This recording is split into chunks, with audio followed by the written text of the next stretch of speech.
আপনি দেখছেন pdnews24.com এর রাত 8:30 বিশেষ বুলেটিন ফ্ল্যাশ নিউজ। সাথে আছি আমি আইরিন জামান। facebook.com/pdnews24 পেজ ফলো করে আমাদের সাথেই থাকুন। বিগত আওয়ামী লীগ সরকারের সময় ডামি নির্বাচন আয়োজন করেছেন বলে স্বীকার করেছেন সাবেক প্রধান নির্বাচন কমিশনার কাজী হাবিবুল আওয়াল। বৃহস্পতিবার ঢাকার চিফ মেট্রোপলিটন ম্যাজিস্ট্রেট মোস্তাফিজুর রহমানের আদালতে রিমান্ড শুনানিকালে এই কথা বলেন তিনি।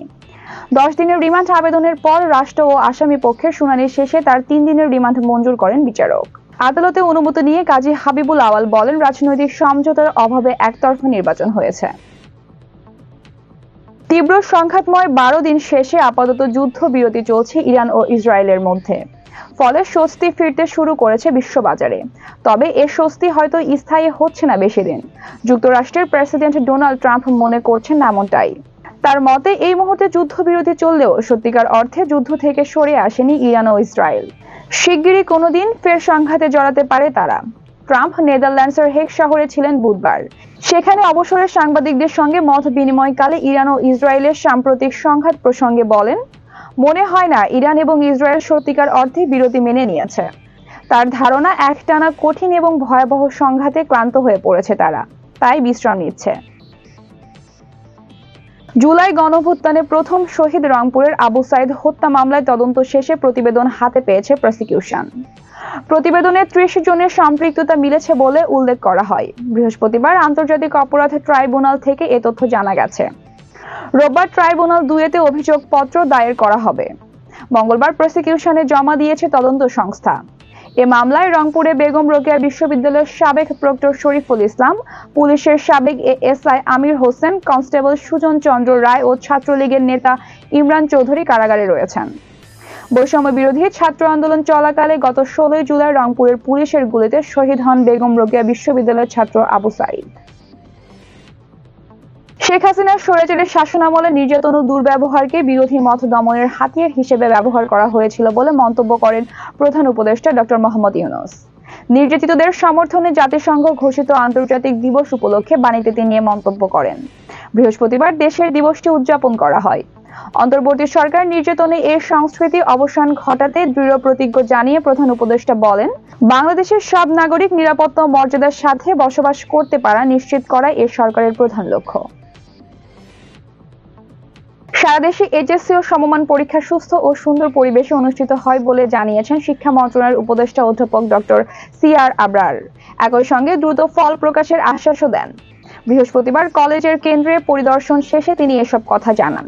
উপদেষ্টা বলেন, পরীক্ষার্থীরা সময় মতো কেন্দ্রে পৌঁছেছে এবং নির্ধারিত নিয়মে পরীক্ষাও শুরু হয়।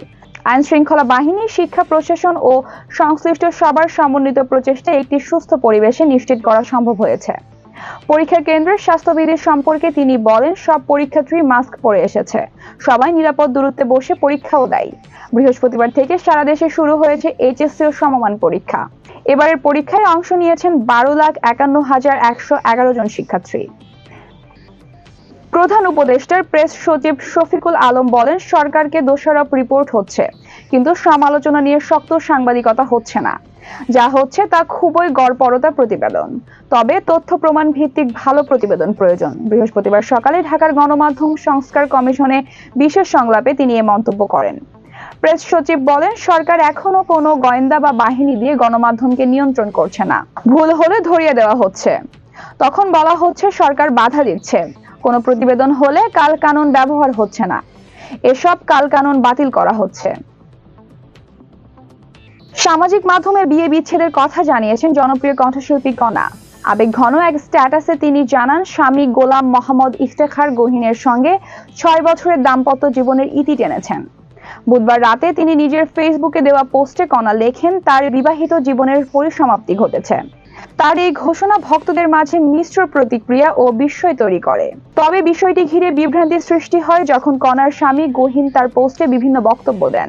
আবার কিছুক্ষণ পর তা মুছে ফেলেন, কিন্তু মুহূর্তেই তার ওই পোস্টের স্ক্রিনশট ভাইরাল হয়ে যায়। গহীন লিখেছেন, তাদের বিচ্ছেদ হয়নি। কণাকে মেনশন করে বলেন, যারা কণাকে নিয়ে অপপ্রচার চালাচ্ছেন তারা কুচক্রী ও কুরুচিপূর্ণ মানসিকতার মানুষ। গুরুত্বপূর্ণ সব সংবাদ জানতে pdnews24.com এর বিশেষ বুলেটিন ফ্ল্যাশ নিউজ দেখবেন প্রতিদিন রাত 8:30টায়। ফ্ল্যাশ নিউজ দেখতে ফেসবুকে আমাদের ফলো করুন facebook.com/pdnews24। আর ইউটিউবে সাবস্ক্রাইব করুন youtube.com/পদ্মা নিউজ 24 চ্যানেলটি। নিয়মিত দেশ বিদেশের সব আপডেট সংবাদ জানতে ভিজিট করুন মাল্টিমিডিয়া নিউজ পোর্টাল পদ্মা-নিউজ24.com। পরবর্তী ফ্ল্যাশ নিউজ দেখার আমন্ত্রণ জানিয়ে বিদায় নিচ্ছি আমি আইরিন জামান। ভালো থাকুন, সুস্থ থাকুন।